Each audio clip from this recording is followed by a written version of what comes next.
Alrighty, everybody, welcome to the first episode of the Iron Mountain Esports Update. This is going to be a show where we go over the, for now, North American standings day after the matches come out, and we just get you guys an update, kind of going over our notes, our thoughts and takes on the matches, and just getting that information out to you guys in a quick bite-sized format. We're going to start with Culture, and he's going to go over the SSG versus E United game that took place last night, which was the 22nd of June. What's up, guys? I'm Culture. You can call me Ethan or Culture if we ever meet in real life, but we're going over the SSG versus E United game, starting off with the theme park map. SSG wins theme park. No surprise there to most of you who are familiar with SSG's performance in the past. They are the most recent winners of the Six Invitational. They won 7-4 starting on defense. What was interesting about this map for me, honestly, I was watching the VOD review, and you're probably going to see a lot of strats that are going to come up in ranked. A lot of extended holds, especially when defending the top floor. Pretty much every time the SSG or E United defended the top floor, they had an extended presence basically into the other sites, and that would be bunk daycare and office initiation. Essentially, what it would come down to was oftentimes time. SSG is known for their sort of utility soak and utility dump strats, and you could tell a lot of times or a few rounds at least, the round came down to no time left on the clock. So the first round, which was actually an Armory throne defense, SSG won by the time. And on the flip side of that, E United won round 8, which was initiation room and office by the round timer, as well as bunk daycare by round timer, which was the round before that. Yeah, it was great. I thought it was really interesting to watch. Bosco had an amazing game. The dude went 19 and 15 for both maps, or combined for both maps. 1 and 3 on entry, so not super powerful on entry, but still had a great rating overall. His cost rating was 68% with a Siege GG rating of 1.24. But I'd rather talk about Grixer, who came in with a KD of 23 and 18, which is positive 5, with a 6 and 1 on entry, and most of that would be attributed to his play as Ying on the theme park map. There was a Jaeger ban on theme park by E United, and you could tell that they had the Ying play thought up basically from the start. It was kind of just in their mind, and they went for it. Grixer was playing Ying almost every attack round, and he got some very impactful frags as Ying, which would open up the round and allow United to win, especially when they attacked lab storage, which came down to actually elimination. The diffuser didn't even need to go down against Space Station. It was just United fragging out, and they did a great job. But other than that, yeah, it was just a great map. Yeah. All right. Any other notes you guys want to say on that game? I know for me personally, I really liked seeing the counterplay between the strategies, both from E United and SSG. You know, we know SSG to be an incredibly strat-heavy team. They've proven themselves to be that in the past. But I really like how E United clearly came prepared. And while they didn't win either maps, you could kind of tell that they came with ways to counter certain strategies that SSG had created. And that was just really, really great to see, especially on the first day back. You know, it's really refreshing to have that like high-level gameplay to watch there. Anything from you, Sheep? Oftentimes the way that they would counter SSG's really strat-heavy defense was just by going really aggressive. I noticed they played very aggressive the entire match. It was a lot of frags. That's a great point. There was one point where I think they were pushing into, I want to say it was daycare, and they were just stacking bodies on the door, and it ended up working. You know, like their whole plan was to just be aggressive and take site because SSG had such extended holds. So, yeah, that aggressive play definitely worked out for them in most rounds. Sorry to cut you off there. No, that's just kind of what you just said. Yeah, like SJs, they're really known for that. They're like not roam heavy defenses, but like they definitely do play more offsite than anchors. If I remember correctly, like I Yeah, they know, have a lot of extended holds. yeah, that well, extended holds. That's what I was trying to think of. Thank you. So yeah, so like so the best way to counter that is just push into sight, like make them retake, and then all of a sudden you're the defender, kind of, in a way. I mean, like it's United is United. I think they definitely look a lot better than they did last season. They looked really good, honestly. They did. They looked a lot better. And call it himself. I mean, he was literally the worst player last season, and Yeah. he finished, I think, with like a 1.0 rating, something like that. I want to say. Flat 1.0. Yeah. So I mean, that improvement right there, and it might be. I know they added. I think Big Ultraman's like the only one they really added as their coach, right? I don't think because Alfama technically Alfama, honestly, I expected to play better. added. Yeah. Yeah, normally does. I think it's one of those things where it's just, like you said, Grixer was really taking off, so he kind of had to it's kind of back up and let the guy with a hot hand kind of just go for it. And, unfortunately, I agree. still didn't work out. But, I mean, they keep playing like, they keep improving like they have this game. I mean, I don't think they'll finish top 2 in the league, but, I mean, they could be top 4, possibly. Yeah. I can see that coming down. They could definitely sneak in. Yeah, I could see it coming down to a point grab between themselves. Definitely Tempo and maybe even Oxygen. I mean, we haven't seen Oxygen play yet, but with a new org behind them, we don't know if that's going to cause any sort of ruptures in their old team chemistry. Absolutely. Yeah, work. Okay, so we had next. We had maybe, in fact, definitely had a more controversial game with TSM versus Tempo Storm, seeing as Tempo Storm was able to pick the first team that they wanted to play against, and for some reason they picked the third place winners of the Rainbow Six Invitationals. So we're gonna let Sheep King take over the analysis of this round, and go ahead. Yeah, like you said, they were able to pick their opponent, and they picked TSM, and just looking at it from paper, I saw it off the start seemed really dumb. This did seem like a good move. Because like Timbo, they finished 5th last season. TSM, like you said, they finished 3rd place at SI, 2nd place in NAPL last season, and they really didn't lose anybody. They, Pojo Man coaches them now. They picked up Chala instead, which turned out to be a really good move. But the first map was Oregon. Now old Oregon was pretty defensive sided, if you can remember, and this new Oregon seems to be even more defensive sided. There's one win on attack the entire game. That was round 2 of a TSM on a laundry attack. The thing with on Oregon, sorry. So the thing on Oregon for TSM at least is on attack it was always last second pushes. Like they were near site, but they were on site until 10 seconds left, and they're always trying to make a last minute push to try to get in, get a plant down, and it worked once. It never worked again. Now a lot of that I think probably best up to the Thatcher man, because they brought a lot of utility. And as of right now, Thatcher's pretty much the only counter to a bunch of it. So if you ban him out, it makes defending a lot easier. And because of that, Tempo, not TSM, Tempo finished 5-1, finished their defensive rounds 5-1 up. They look really good on their defensive rounds. Like they played very well. They didn't peek stuff unnecessarily. They weren't just kind of throwing bodies at a. They were just throwing bodies at them. They were just setting up. They had up refrags, and they did great. Switched up, TSM looked better. They came out the first defense had defensive flawless round defense, and I think they had 2 more. I want to say in there, the final. Then their defensive rounds.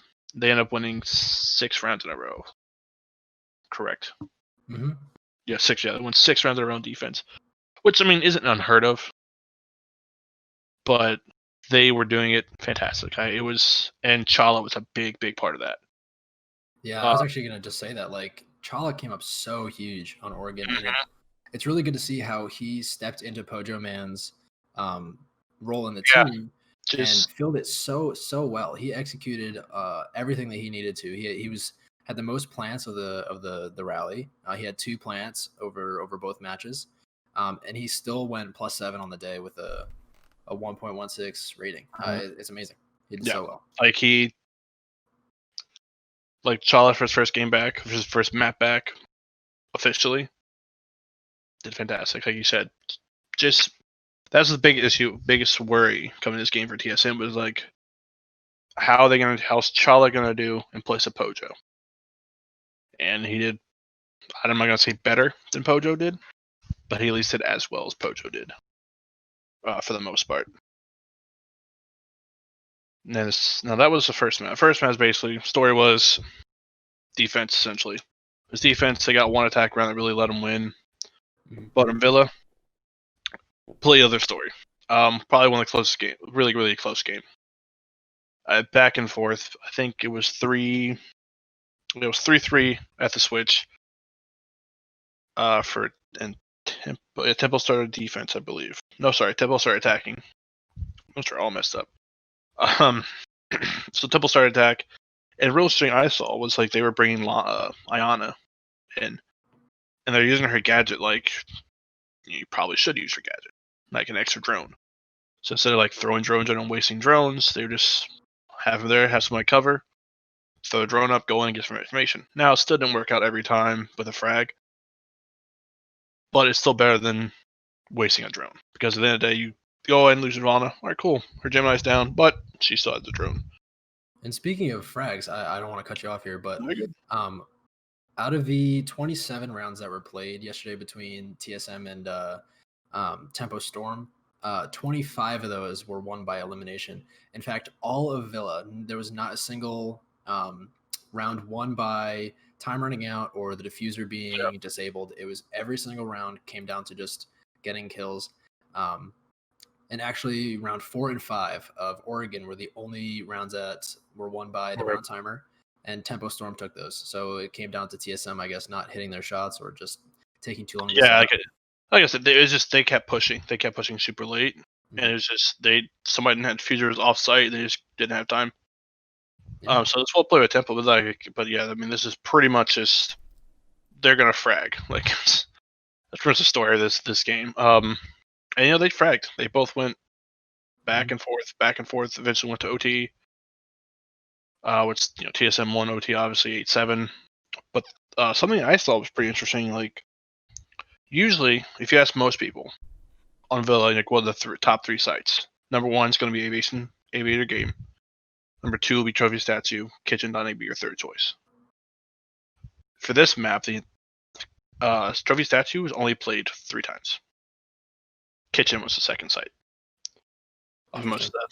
Which that was, I don't know if it's just because of new meta going around where there's a lot of utility you can kind of barricade yourself in there and do a little, vertical play also play a lot, because you saw that clutch from Sloppy. I want to say it was on the 2nd OT round. Well, Sloppy actually had 2 clutches. He did, yeah. But the one, I think it was OT, he was up top in Trophy looking down Kitchen. And he got Achieve on it. Achieve was trying to defuse and he got the kill on him. I can't. But anyway. But yeah. So that was real interesting. And also, speaking of like, you're talking about Grixer, Sloppy, he didn't have as great a game as Grixer or Chala, but he still did pretty well. I mean, this is his very first like pro league at all. Yeah. I mean, he had a few Challenge League games, I think, but I don't think it was really anything special. But he finished with 0.95 as a rating, -2 KD, -3 entry, and then you said like he had the 2 1vx's.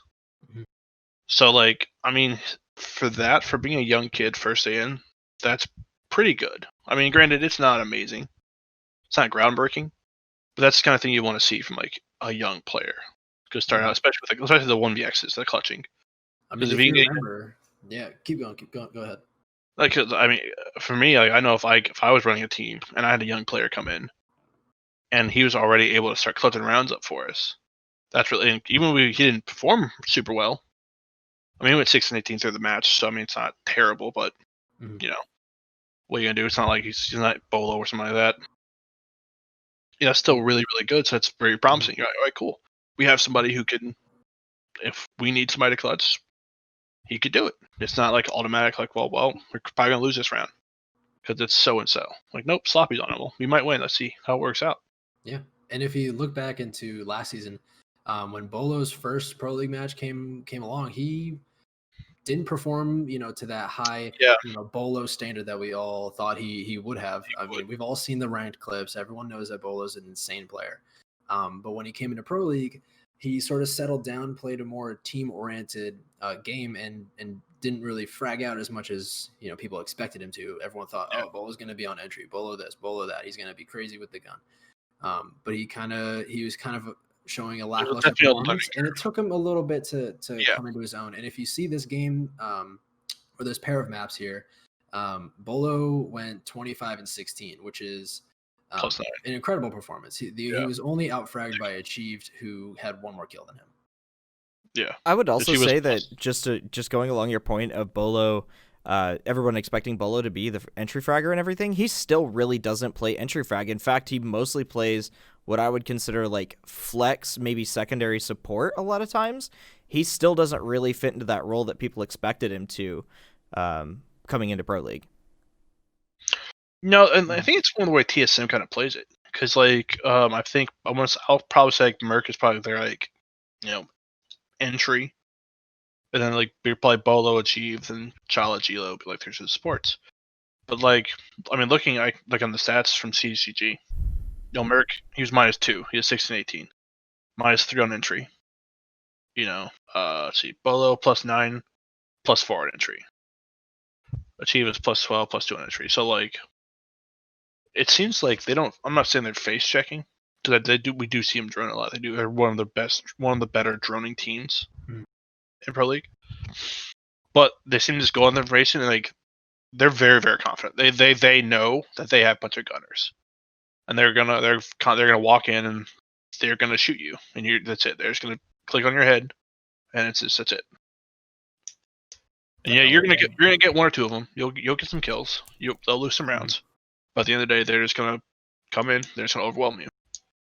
Yeah.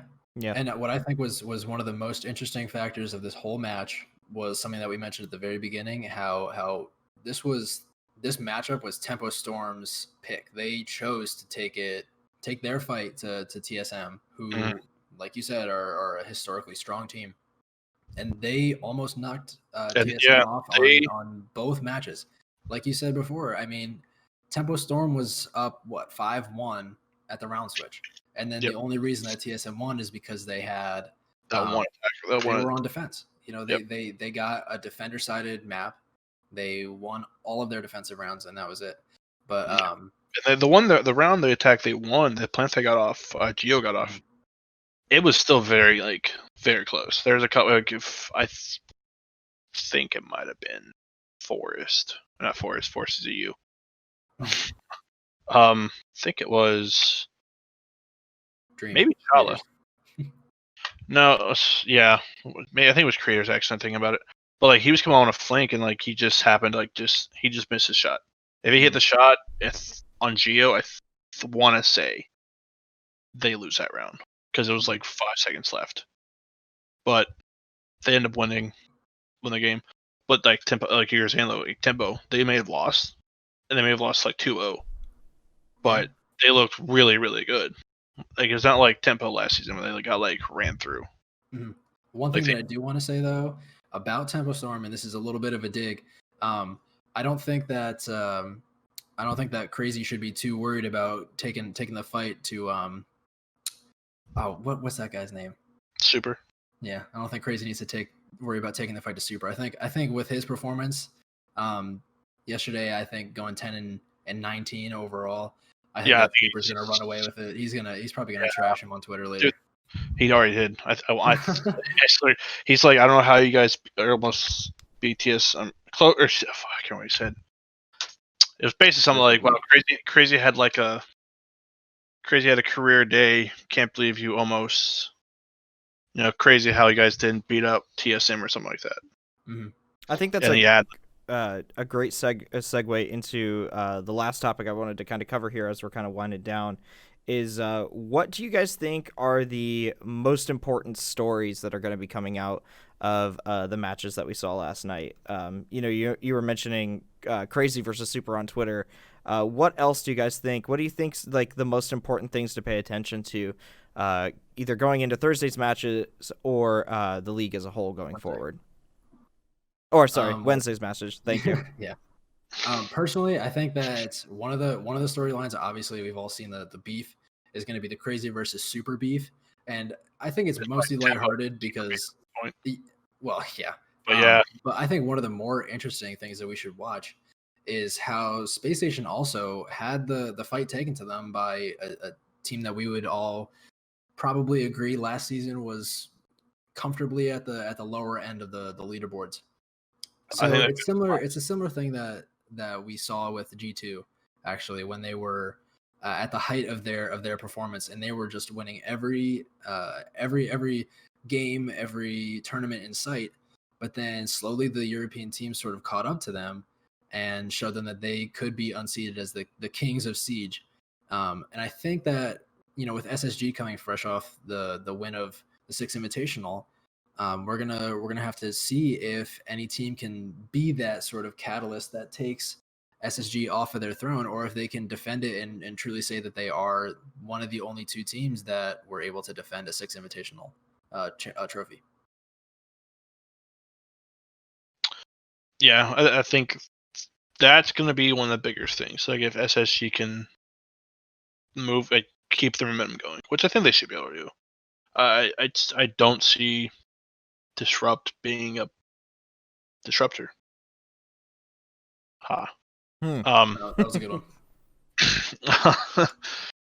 Yeah, I just don't see it happening. I think I'd be honestly shocked if like SSG Oxygen wasn't 1-2, and depending on how Disrupt looks, since Oxygen, it's like, yeah, I'd say probably. I don't say call. I don't know why I want to talk about call out so much, but like EU, probably I put him third probably. You'd put EU at third place overall. You really think though? Not third. Third in Group A. Overall. Third in Group A. Oh, yeah. Yeah. No, overall, no. That's why I don't think they're finishing higher than fifth.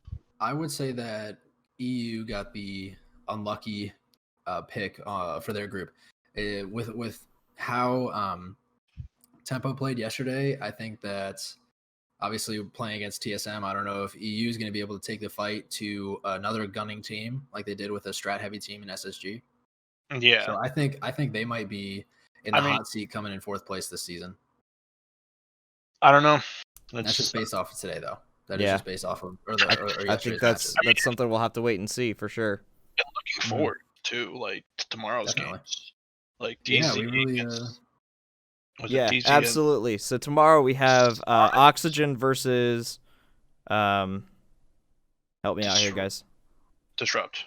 Okay, Oxygen versus Disrupt, which is going to be interesting because Nyx just came off of the old Reciprocity roster and it was replaced, I think, with Biologic. Yeah, Bio.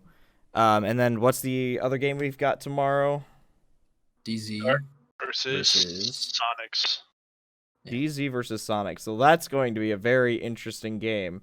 We'll have to see how our God Emperor of NA it makes his first showing in a pro league again, so we'll see how that goes. Super. First overall pick. What's super that? Oh yeah. Yeah, super. My first overall pick. What? Yeah, I picked the fantasy league. I picked Super first overall. Oh yeah, that's fair. That's fair. My very first pick. Absolutely waste of a pick. I'm just gonna say that. I don't know. I can't listen. Achivo's still on the board round 2. I gotta go team. You could have picked Rampy. He was MVP. Like I could have picked Rampage. He was All MVP. right, guys. Well, I think that the means past we're gonna go ahead and wrap it up here. I want to thank you all very Yeah. much for listening to our Sounds first episode here. We should be back up on Thursday, giving you that day after report and analysis. Back on the NA League. If you guys have any suggestions or comments about the show, let us know. Don't forget to rate on your specific podcast apps. And do keep in mind that Iron Mountain is sponsored by Disruptive. If you are looking for a new energy drink to get your hands on, Clutch is now in pre-order. You can go to disruptive.gg and use the variety of creator codes, which I'll be dropping in the description. You can use those to get 10% off on their website. With that being said, we're going to go ahead and sign off for the day. I want to thank you all very much for listening, and we'll see y'all later. Bye. See you, dudes. Bye. Dudes and gals.